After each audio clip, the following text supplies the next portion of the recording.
130명의 브릿지이자 반환 소송을 진행한 조합원들을 어렵게 관리 중인 조합 사업에 개인 돈 먼저 가져간다며 조합을 상대로 소송을 제기한 조합원들을 사업방해자 낙인을 찍은 일이 지난 4월 13일 조합장에게서 온 문자 내용이었습니다. 어렵게 입수한 이 문서는 2020년 PF 대출이 일어나고 난 뒤 상가대여금 명목으로 원금 포함 이자 10%를 받아간 사람들의 명단입니다. 우리 조합은 PF 대출이 일어나기 전 조합의 자금 사정이 좋지 못해 부적격 조합원 포함해서 거의 모든 조합원들이 브릿지 이자를 잔압해가며 조합에 헌신한 결과 PF 대출이 승인된 것입니다. 이 문서에 있는 이 사람들은 PF 대출이 일어나고 가장 먼저 큰 돈이 지급된 사람들입니다. 어렵게 관리 중인 조합 사업에서 개인의 이익이 우선시되어 조합에서 개인 돈으로 가장 먼저 가져간 사람은 바로 조합장 황종률 당신입니다. 원금 1억 690만 원, 차입이자 6,300만 원, 합의서 하단을 살펴보면 갑에도 황종률, 을에도 황종률, 필체를 확인해 보시라고 다른 글에 있는 글씨를 가져와 보겠습니다. 네, 맞습니다. 우리가 아는 우리 조합장 황종률, 내부 사정을 잘 아는 황종률의 13인은 PF 대출이 승인되고 먼저 소송을 제기한 다른 이의 재판 과정 중 상호 합의가 나오는 시점에 조합장 본인은 원금 1억 포함 이자 6,300만 원, 총 1억 6천만 원 가량의 자신의 이익을 가장 먼저 챙겨간 것입니다. 한편 부적격 조합원과 조합원들에게는 브릿지 대출이자 3개월만 잔압해주면 주겠다던 약속을 가볍게 어기고 2년이 넘는 세월을 이자 대납이라는 고통 속에 살게 하였으며 그 과정에서 2018년 12월 이사회 결의를 통해 PF 대출이 승인되면 주겠다 하였지만 이마저도 번복하였습니다. 2018년 6월부터 시작된 브릿지 대출 잔압은 고금리 7%의 농협대출로 암투병 중 이자를 감당 못해 신용불량자가 되신 조합원님의 사연, 신용불량자가 되어 끝내 생을 마감하신 조합원님들도 계셨습니다. 농협이 지금 2016년부터 브릿지 대출을 조합하고 해서 3개월만 하기로 하고 역시 3개월이 아니라 지금 3년 동안 저희가 고이율 7%로 이자를 내는 고통을 받고 있고 황종률 조합장 역시 3개월만 이자 내주면 시공사하고 금융을 해결하고 하겠다고 했습니다. 근데 지금 3개월이 아니라 22개월 동안 저희 조합원들이 지금 이자를 내는 고통을 받고 있습니다. 브릿지 대출 이자를 3개월만 조합원이 각자 내어주면 금융과 시공사를 해결해 상환해 주겠다고 약속을 했음에도 대출 이자를 내서 농협이 각자 개인에게 독촉한다고 하소연합니다. 계속 저희들이 조합원 자격도 없는데 이자를 한 달 며칠 연체가 되니까 신용이 등급이 9등급으로 내려왔더라고요.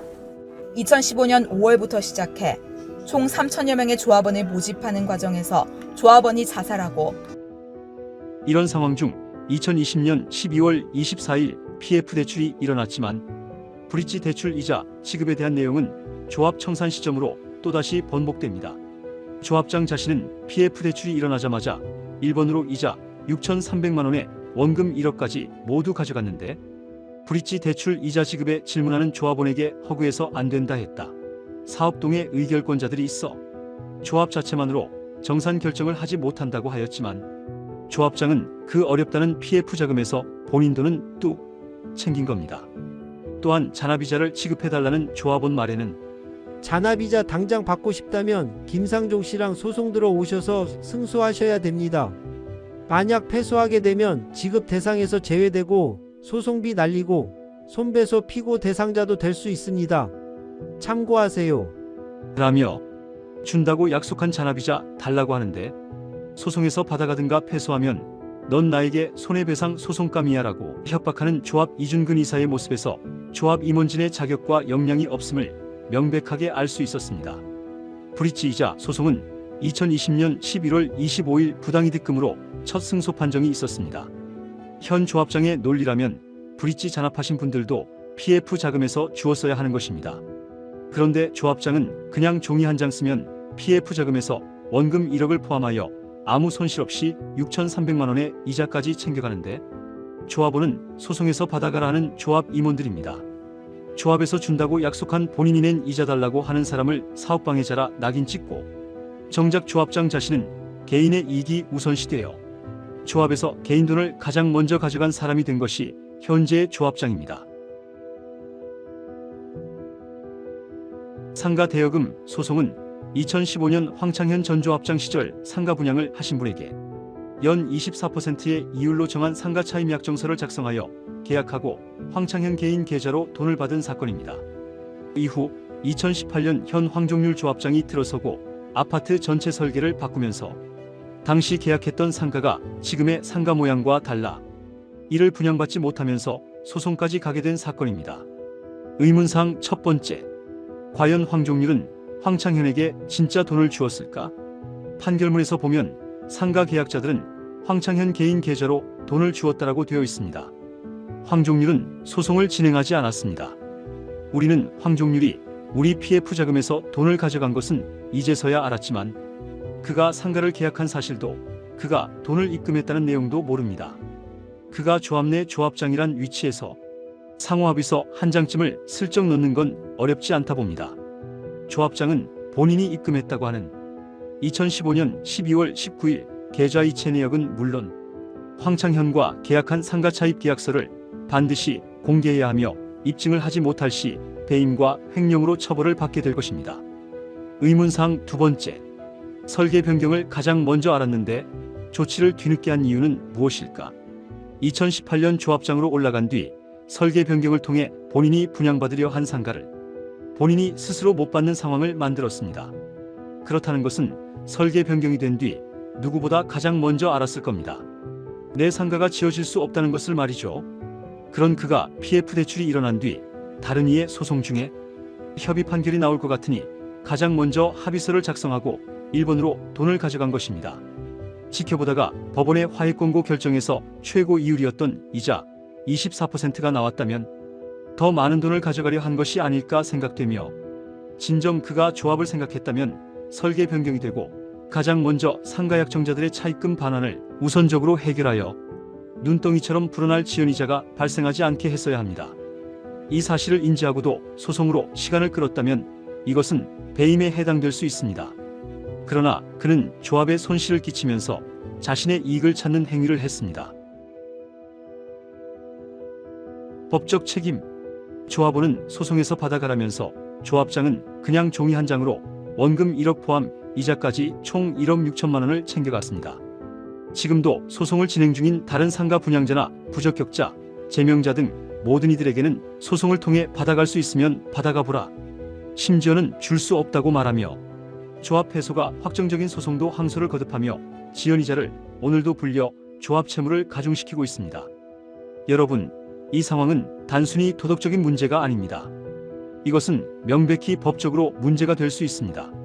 조합장, 당신의 행위는 법의 심판대에 설 수 있습니다. 우리는 조합장의 행위가 우리 조합의 규약은 물론 대한민국의 법까지 위배했을 가능성이 높다는 점을 강력히 제기합니다. 하나, 조합장의 자기 돈 챙기기는 업무상 배임의 가능성이 높습니다.